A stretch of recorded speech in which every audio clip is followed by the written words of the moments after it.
So that was a song called Settle Down, original song that I wrote, or as I pronounce it when I'm talking to the big fat band guys, I go, settle down. Although this song isn't really all that aggressive, you can hear it's kind of a happy little, carefree little song. So as you play it, you're going to want to try to evoke that attitude. It's kind of light, but then once in a while, you will play a little stronger accents in certain bars. Like in the jazz world, we often accent the end of 2 and the end of 4. And on this notation, you'll see these accents written in most of the time. Like if you look at bar 3 of this piece where I go, that last chord, there's a little more of an accent. It's not a huge one. It's not out of character. Although there are cases where maybe it's appropriate to put a little more accent in. Like in bar 29 and 30. You might have noticed the left hand has a walking bass line where it goes. And I accent that last note a little bit, even though it has a staccato notation. It kind of helps. That's also on the end of 4, you notice. So those are the beats that often have accents that you want to pay attention to. In jazz, sometimes we'll interpret things that aren't on the page.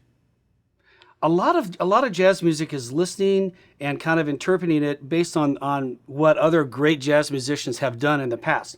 For instance, look at bar 17 of this piece, actually bar 18.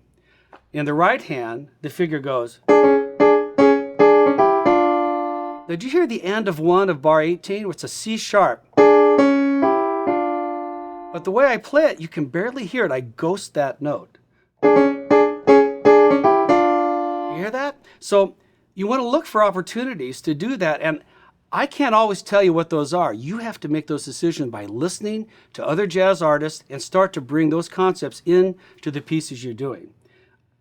Accordingly, you might want to put little interpretations of your own into this music. Like say, let's look at bar 9, all right? So bar 9, we go. And then in bar 11, the right hand goes. So maybe you might want to go, hear that little grace note?